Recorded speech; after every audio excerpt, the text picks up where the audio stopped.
What's up, Disrupt Nation? So my name is Anthony Delgado, and this is the Disrupt Podcast. And on today's show, we have a really, really special guest. He has been named Forbes Top 30 Under 30. He's been recognized by Influencer.com. Jeremy C. Adams is not timid to climb the ladder of ultimate success.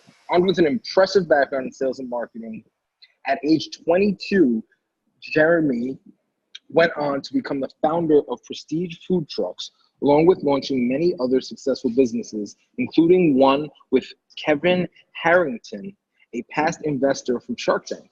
Today, Jeremy is focused on an exciting new venture with his close friend, Maxwell Finn, called Unicorn Innovations. Unicorn focuses on scaling customer acquisition for large brands all across the world. Jeremy, thank you so much for being on the show, man. Hey, Anthony, thanks so much for having me. So I'm really excited to dive into Unicorn's consulting arm, Unicorn IQ, and the investment in the venture firm. But before we dive into that, how did you get started in the tech space, man?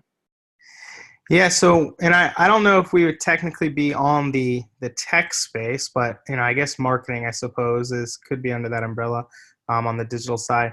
When I launched, I came from very, basic beginnings, and I know a lot of people say that. I'm not looking for anybody like feel sorry for me, and I don't need to go into details, but definitely grew up very, very low income, and at a young age, I just knew I wanted to earn wealth. It was very selfish focused. I also don't. When people tell me like why they start businesses and stuff, it's just like I just wanted to impact the world, and I get at some point like that's maybe the transition I'm going through now.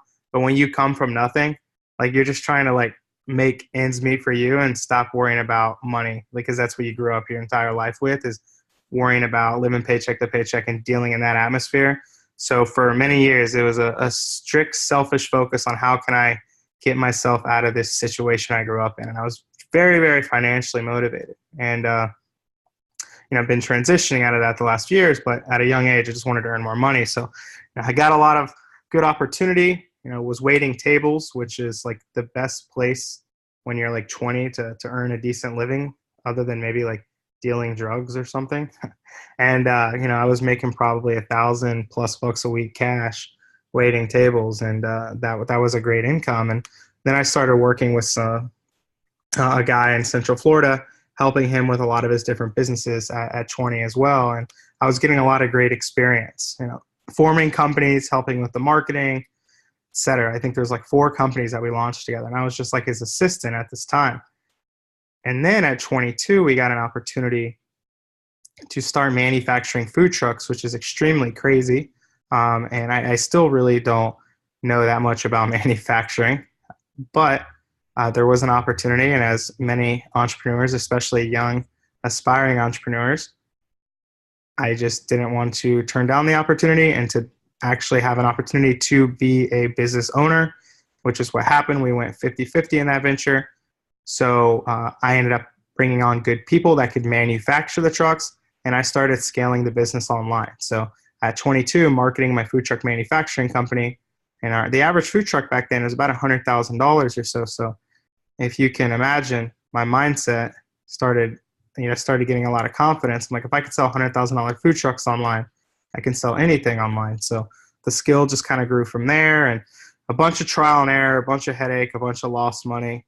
But, there started being a light at the end of the tunnel, and it's, led up to where we are today with Unicorn. Very cool. And I feel like that's like one of the best ways to learn and really grow as an entrepreneur, as a business person, is when your back is up against the wall, right? So like you're waiting tables at first. So now when you jump into something new from waiting tables, that's your bar. That's what you're comparing it to. And you're like, okay, well, I'm not waiting tables and I'm making $1,000 a week or whatever you were able to make, right? And that, the pressure is on, and that kind of is what gives you the opportunity to grow. Yeah, absolutely. I mean, obviously the worst case scenario, and this is what I tell people, especially in the United States of America and its territories, for anybody like you in Puerto Rico, we have such a great opportunity, and 99% of us the worst case scenario really isn't that bad. And worst case where it's like, if I don't make it work, what's the worst case? And my worst case for me was, hey mom, like, can I live with you in Ocala, Florida, which is like a very rural town. You know, it's not where I wanted to be, but that's like a pretty good worst case scenario for me starting a business and being financially free. So, and I put my ego aside and I said, I'm just going to make this work. And I did literally everything I could to make it work. I mean, I've been in more legal challenges than, anybody. I'm 28 now than any 28-year-old I know. And that was a lot on the food truck side, because we would build these trucks and they're expensive trucks. And some of these people buying these trucks, it was their life savings. So when we would have manufacturing delays or manufacturing challenges, and overall our manufacturing quality ended up being really good, but there's like 10,000 components that go into an individual build. And if one or two or three of them aren't done properly, or sometimes it wasn't even our fault, sometimes it was just a faulty piece of equipment we installed or whatever. These trucks are sometimes weeks or months out of service. So people were like, I want you to cover lost profits and like, et cetera, because I haven't been able to run my truck. And it just became a giant headache. But, through all that, it was very, very dark times. I mean, you name a challenge with that company, we had it. I had employees that stole from us. I had employees at times that loved me. A week later, they hated me, threatening to quit. I mean, it was just a giant headache, but we were able to somehow, I really don't know how, maybe just persistence, get through it. We merged with one of our biggest competitor companies, and we just, through all that adversity and looking back, it's given me so much great experience and perspective on business ventures that I do, present day and moving forward.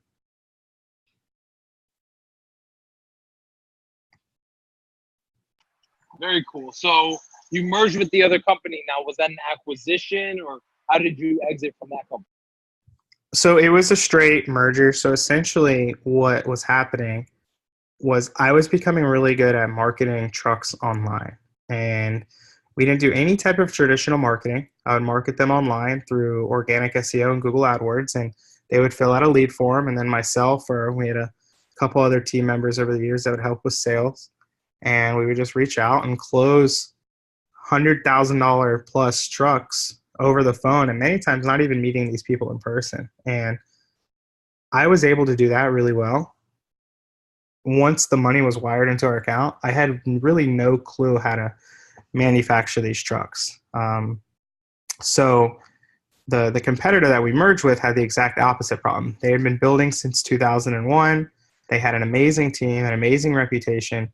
They just weren't nearly as good as acquiring customers as we were. So and there's a lot of fixed set, really high cost in a manufacturing space. If you can imagine like what renting out a 20,000 square foot facility would be, insuring it, having a plant general manager, I mean, you just pay twice as much. So we consolidated our manufacturing facility as well into one, and we moved our manufacturing up north, and I stayed down in Florida and just focused on the marketing side, and the company was able to grow. So I got out of the day-to-day management, and I just made sure that leads were coming through the door. And we were able to do, last year we finished with around $7 million in revenue. So not a gigantic company, but for my first baby, I'm very proud of it. And we're hoping to actually sell that company this year.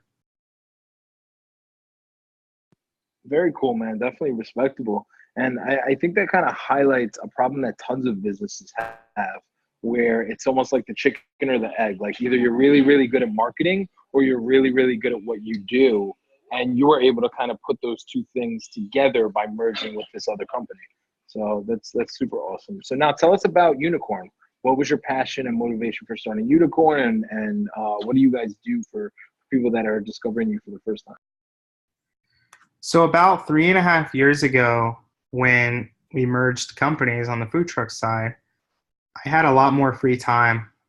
Obviously, I was going to running a company and managing everything to just strictly focusing on the online customer acquisition side of things, which I didn't really have on autopilot, but I could kind of do it in my sleep. I'd been doing it for years. I knew what I was doing. I had vendors lined up. I mean, it was relatively simple and not a large time constraint. So I had a relationship with Kevin Harrington from a contest that we had won probably 6 months before the merger. We won Best New Business in Central Florida. So he was like the Shark Tank judge, and out of over 1,000 applicants, I presented in front of a live audience. We ended up winning. And I created a relationship with him there. And I reached out to him, and I was just very persistent, but always in an adding value way. I was like, hey, I know you're a busy guy. Is there any project you really want to get to, but you can't because you just don't have the bandwidth? This is what I've been able to do with my company. This is what I love doing. Are there any projects that we can work on? So the first couple things I just did for him for absolutely for free. And at this time, I had started a company with two of my friends, one of which is Max, who's the partner in Unicorn. But we had a small company then that we had just formed. And after doing a few projects with Kevin's like, why don't we just join forces and start a new company, and I can bring you guys a shit ton of business. So we were kind of googly-eyed, and that sounded like an amazing opportunity for us, and we just decided to do it. So me, Max, and Ian at the time ended up starting a company with Kevin, and he had a lot of his relationships. He's a big product guy, so we ended up starting a company called Quantum Media. And that lasted a couple years, and we just worked with companies of all sorts, helping them with their online marketing. And as we were growing, I think there's a saying like, growing fast is a blessing, growing too fast can be a curse. I think that's what happened with this company. We were all just focused on growth, and we grew really, really quick.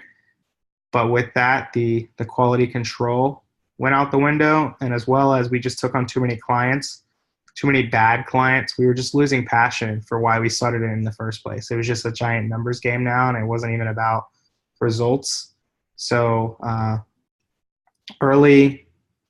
spring 2017, Max and I left that, and we started Unicorn. Unicorn Innovations is the parent, and we said we're only going to do what we want to do with who we want to do. We weren't going to just take on a bunch of clients. We weren't going to, it's an application process to work with us. We launched our training, which at first it was a Facebook training course. Now we have Unicorn IQ, which is all of our training courses. And we've just been very selective and meticulous with who we work with and how we do business. We obviously are still far from perfect. We're learning every day, but just to give you an idea of the model, we have the Unicorn Innovations as the parent, and then we have Unicorn IQ, which is our training arm. We have courses and live trainings. It's really, really cool for anyone that has a marketing team, or maybe they personally want to learn how to market better. Our trainings, in my opinion, are the best. And then we have our consulting arm, which is designed specifically for a handful of higher-end clients. Most of our ad budgets we manage are 6 figures or higher. And any companies really looking to scale their online customer acquisition through Facebook, Google, and native. And then our investment arm is something we're looking to launch later this year in 2018 or early 2019. And that's really going to be, that's something I'm probably most excited about. And that's because we get a ton of quality deal flow. A lot of people that are training or come to us for consulting, a lot of them have nice businesses. And some of them even we help with our training or with our consulting scale. They all need capital. And then through a lot of the masterminds I attend and relationships I'm making, I'm meeting a lot of great private money guys that see what we're doing. And they're like, hey, is there any opportunity here? And I'm like, I know there's opportunity here. So we decided to just create an entity to take advantage and help and partner with entrepreneurs that have great businesses. They just need that little bit of guidance, and they need that little bit of capital, maybe doing 1 or 2 million a year, but with some strategy and some cash, they could be doing 10 or 20, and giving a good investment for a lot of these older demographic investors that want to be involved in the e-com and tech space, but they really don't know what kind of deals to look out for. So we're looking to bridge the gap for those guys as well. Very cool. So you kind of started out with the educational. You started out, I guess, with one course, and then it kind of evolved into the Unicorn IQ. And now, like, how many courses do you guys offer? What does it cost to get involved? What can people expect to learn by taking these courses? So Unicorn IQ, we started initially with a Facebook course because that was our genius per se. And the Facebook course took off. We got a 2 Comma Club award from ClickFunnels, if anybody knows what that is, just from the Facebook course. So we had, at this time, we had lots of great relationships with a lot of good, smart people that were also experts in other platforms. So we're like, why don't we use all these relationships and create other courses as well? And then also what we noticed was really popular with our group were our live trainings. So my partner Max would go live once or twice a week, answer questions, audit ads, and people said, like, we don't even care about the course. We love these live trainings. And that's what made us unique. The live trainings were above and beyond our differentiators. So basically what we have now, fast forward after a bunch of trial and error, our Unicorn IQ Academy is all of our courses, which Facebook, Google AdWords, which AdWords covers, well, YouTube and shopping and stuff as well. Instagram, LinkedIn, and SEO. We have some future ones in the pipeline, but those are the main ones: Facebook, Google, Instagram, LinkedIn, SEO. And there's daily live trainings in each of those categories. So Monday through Friday, there's a different training, and it's for all of that. You get access to the private group for networking, all of the training, all of the live training, and all of our course material. It's either $19.97 a year or $297 a month. So that's the Academy offer. We just launched about a little over 2 months ago, and that's off to a really good start. But that's going really, really well. Very cool. And is it your internal team doing the teaching? Do you bring in any outside experts? And then is that kind of the, I guess, funnel to then go into these other ventures now? That now they're, have the opportunity to get introduced to investors to the ventures, and now they have the opportunity to maybe work with you one-on-one through the consulting. Is that kind of organically how it's evolved? Or do you kind of go after the consulting stuff separately? Yeah, that's a good question. And I should have made it clear on the front end, so I'm sorry for missing it. We partnered with all of our experts in our community for Unicorn IQ. So that's also what makes us very different, is it's not our team saying, hey, this is what we're really good at. And we just hired team members that are good at it, but they're not like making a bunch of money in their own lives. We brought in experts from our network that are experts in each of these fields and make a living off of either running ad accounts or their own businesses utilizing these platforms. So they're all experts they're actually 3 of them in the United States, 1 is in Canada, and 1 is in Australia. So they're experts from around the world that are the best in each of these platforms. And they, because of our relationships and because of trust in us and because of they see the vision and what we're looking to do, they were kind enough to partner up with us and create the Unicorn IQ Academy. And yeah, to answer your second question, a lot of our best opportunity typically comes from people in our community or somehow connected to someone in our community. They'll watch our trainings and they'll say, I would rather have you guys handle this for our business, or this is awesome. My brother's the CMO of a larger company. He'll introduce, he needs to be working with you guys. So it actually does end up developing a lot of consulting and partnership opportunity. And we are very, very selective with a lot of our consulting opportunity because we do focus on the larger budgets and we want to be able to help at the highest level. So we're not looking to scale a bunch of clients, but so we aren't a fit for most, but some really high quality opportunities that we are really excited about have come from our IQ ecosystem. Very cool. So I think we've talked about I guess the glory, but we do like to get into kind of the pain and the adversity on the show too. So tell us about maybe some dark times when you were first getting started, where you may have doubted yourself even, and how were you able to kind of overcome that to persevere and get where you are now?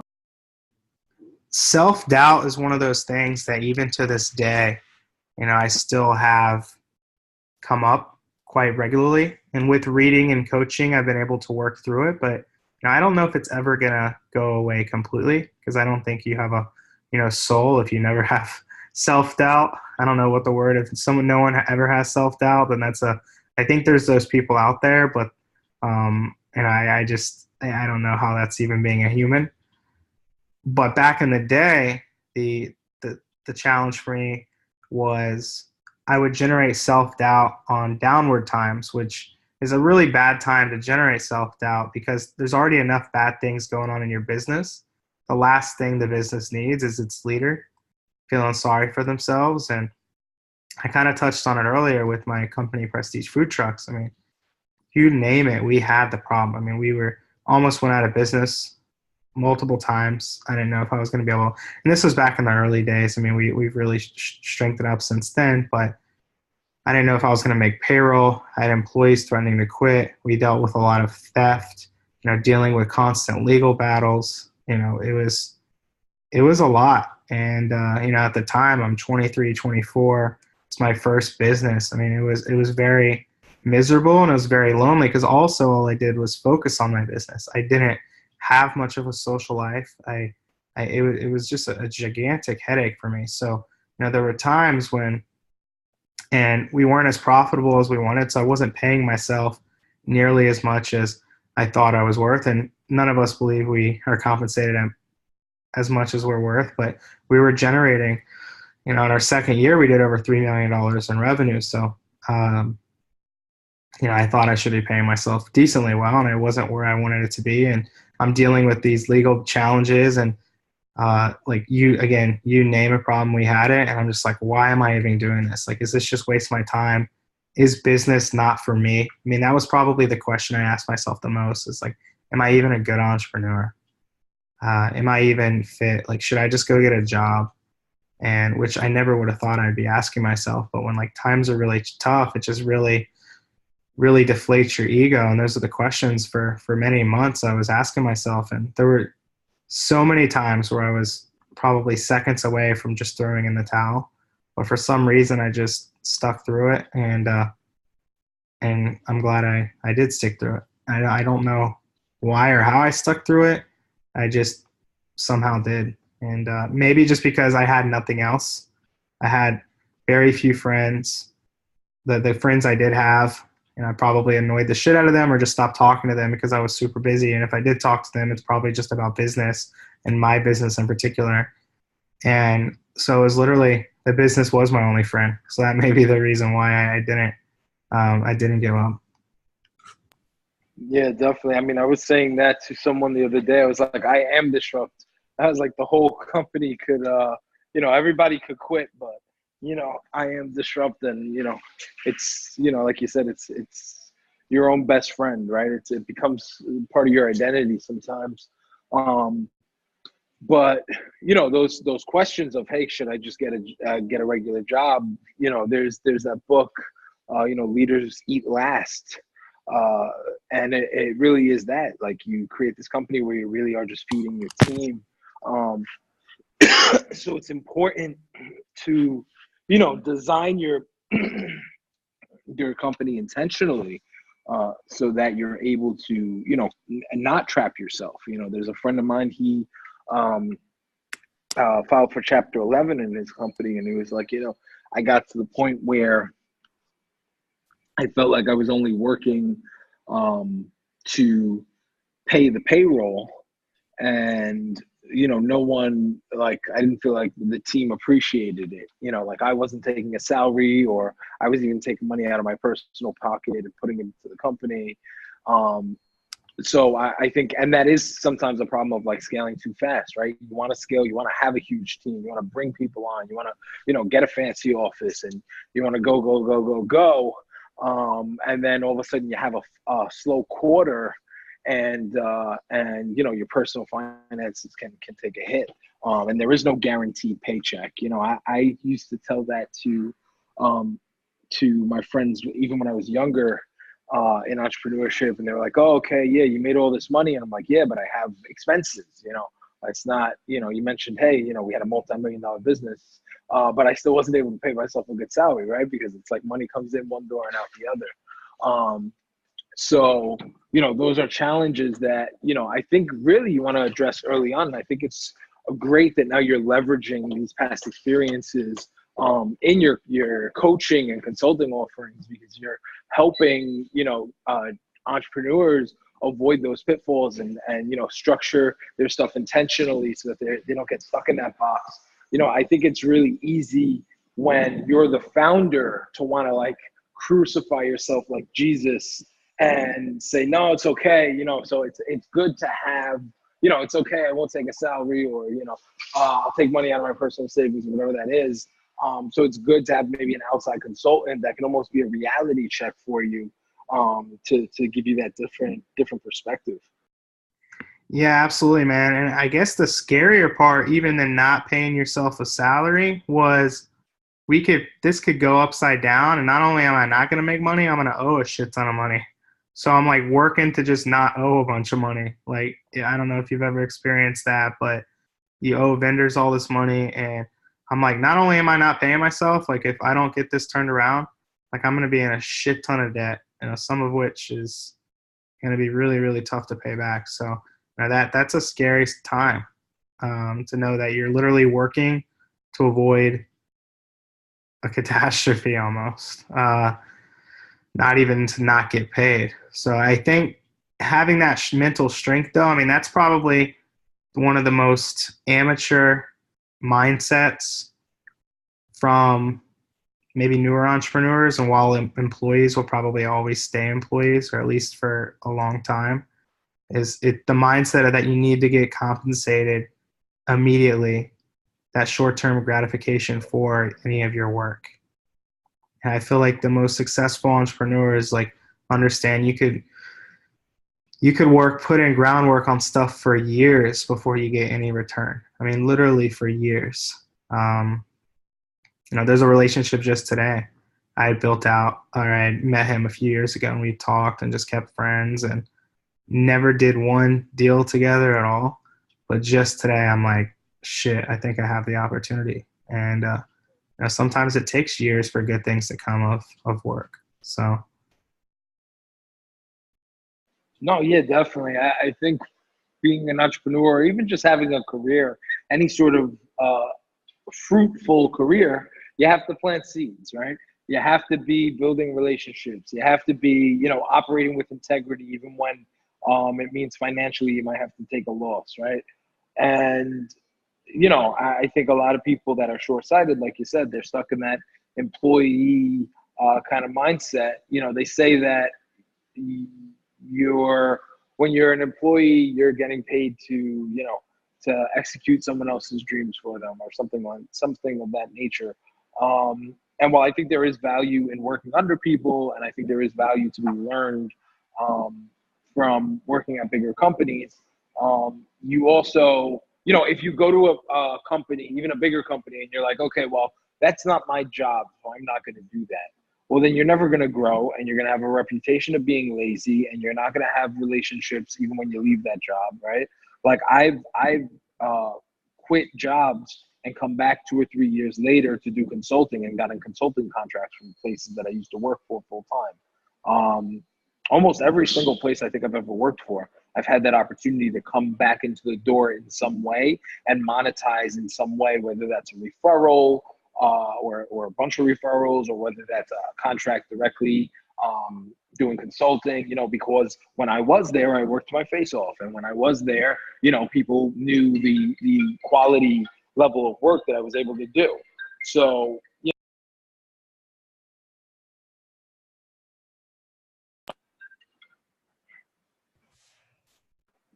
know, I definitely think there's something to be said for working hard. But, but yeah, so before we wrap up, it looks like we're running low on time. I want to ask you one last question. We ask it to all of our guests. And, you know, before I ask it, I just want to thank you again for coming on the show and being so gracious with your time and your experiences. But before we wrap up, what does the word disrupt mean to you? Yeah, and my pleasure for being on. Thanks for having me.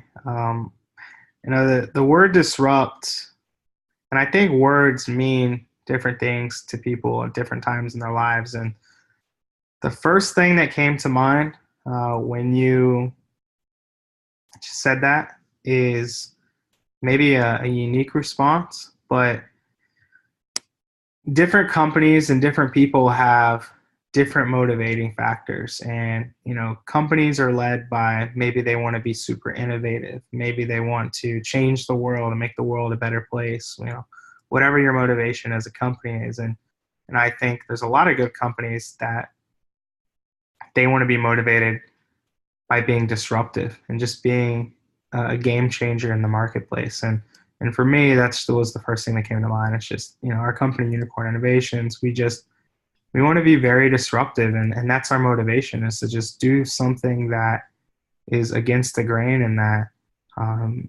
people haven't seen, and that shocks people. I mean, naming a company Unicorn with a cartoon character and presenting that to a Fortune 100 company and saying, like, we're the best option for you to partner with. Like, and you know what I mean? Like, our whole attitude is just being disruptive, and that's just how, like, a company asked me the other day, do you have a media kit?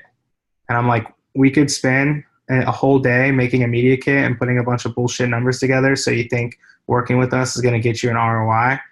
Or, like, we can just work together because you reached out to me. Like, they reached out to us. Like, we're not reaching out to them. So I'm like, I'm not even going to waste either of our times with the media kit. Like, when was the last time they probably heard that? But it's the truth. Like, you can just skew numbers whatever way you can. So just our whole mindset and our motivation as a company is just to be disruptive and be results focused. Definitely. Absolutely. And just like breaking rules, right? Like going in and, you know, yeah, no, we're not going to send you a media kit, or we're not going to, you know, necessarily play by, you know, the agreed upon blueprint. So I really love that. I love the vision. I love the concept. I love the name Unicorn. And yeah, I really, really appreciate what you guys are doing. If people want to connect with you on social media, what's the best place to do? Yeah, so you can just look me up on social. Like, my Instagram is Mr. Jeremy C. Adams. So it's Mr. Jeremy C. Adams. My LinkedIn is the same thing, Mr. Jeremy C. Adams. And then my Facebook public profile is actually the same thing. So I matched all the handles. And then I have my personal page as well, Jeremy Adams. You'll be able to find me there as well if you wanted to add me on my personal page. But feel free to reach out and connect. Yeah, we'll definitely throw all those links in the show notes. Jeremy, thank you again for coming on the show. Thank you for being a disruptor with your company Unicorn. And yeah, man, I will talk to you soon. Thanks so much for having me. Take care.